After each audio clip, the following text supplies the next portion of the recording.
Welcome to Jyoti Public School. Today I teach about the reproduction in plants. ठीक है, मतलब plant में reproduction कैसे होता है. ओके, सबसे पहले है plants are living thing. Plant जो एक लिविंग थिंग है, लिविंग थिंग है, ठीक है, लिविंग थिंग है.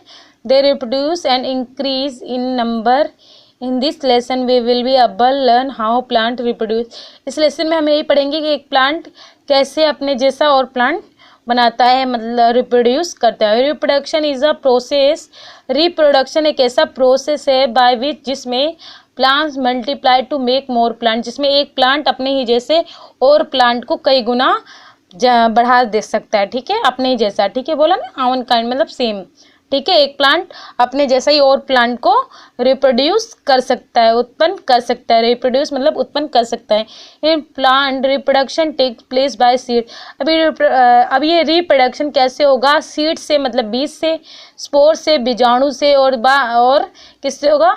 वेजिटेटिव प्रोपेगेशन, वनस्पतियों के प्रसार से. ठीक है, वनस्पतियों के प्रसार से. वनस्पति क्या होता है? जहाँ वनस्पति वो होते हैं जैसे बड़े बड़े पेड़, लाइक बैनियन हो गया, पीपल हो गया. ठीक है, अब देखिए रिप्रोडक्शन बाय सीड. सीड से कैसे होता है reproduction?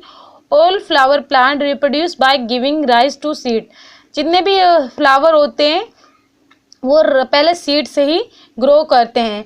Seeds are produce inside fruit. और सीड्स के अंदर क्या होता है?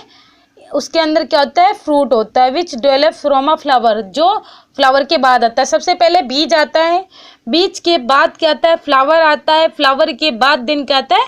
फ्रूट आता है. ठीक है, सपोज एक बीज है, बीज हमने लिया, बीज के बाद क्या आएगा? सबसे पहले फ्लावर, फ्लावर के बाद उसमें फ्रूट्स आएंगे. ठीक है, ये हो गया रिप्रोडक्शन बाय सीड, मतलब सीड के द्वारा कैसे होता है रिप्रोडक्शन. अब देखिए न्यू प्लांट्स फ्रॉम स्पोर्स. बीजाणु द्वारा कैसे एक न्यू प्लांट बनता है.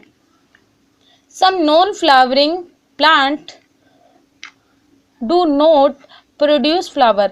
मतलब जो नॉन फ्लावरिंग प्लांट होते हैं, मतलब जिसमें फूल नहीं आता. क्या? जिसमें फूल नहीं आता. But they too need to reproduce, लेकिन वो अपने जैसा रिप्रोड्यूस कर सकते हैं, उत्पन्न कर सकते हैं एक दूसरा plant. So they reproduce with the help of spores.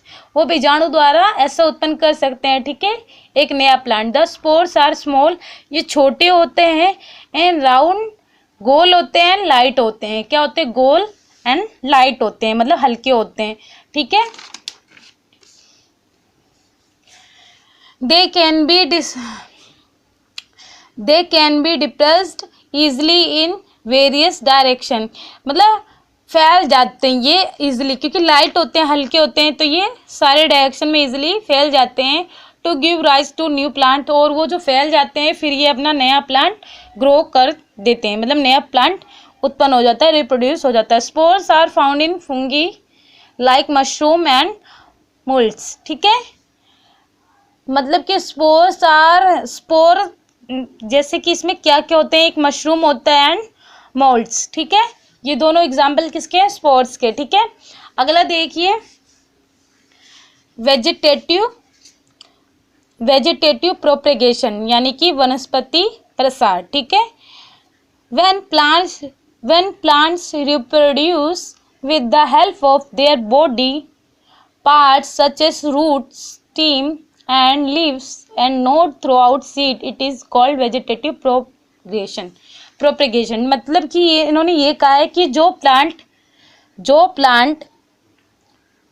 एक सेकेंड, जिन प्लांट के, मतलब वो प्लांट्स मतलब कैसे रिप्रोड्यूस करते हैं? वो प्लांट्स की या फिर स्टीम के द्वारा होगी या फिर रूट्स के द्वारा. स्टीम या रूट्स के द्वारा जो नए प्लांट को रिप्रोड्यूस करे, जन्म दे, उनको क्या कहेंगे? Vegetative propagation.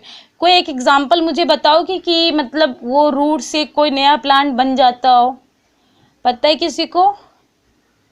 मतलब जड़ों से. आपने पोटैटो देखा है? पोटैटो तो सबने देखा है. शुगर कैन भी देखा है, जिसको शकरकंदी कहते हैं. इन सबके जो रूट्स होते हैं, इन्हीं रूट ही कहेंगे, ये सारे रूट कहलाएंगे. Potato, sugar cane. ठीक है, अगर हम इन्हें सॉइल में डाल देते तो इससे नया प्लांट ग्रो हो जाता है. ठीक है, ठीक है, लेकिन वेजिटेटिव प्रोपगेशन इसके अंदर बेनियन हो जाएगा, ठीक है, जैसे बरगद के पेड़ से। आगे देखिए रिप्रोडक्शन बाय रूट।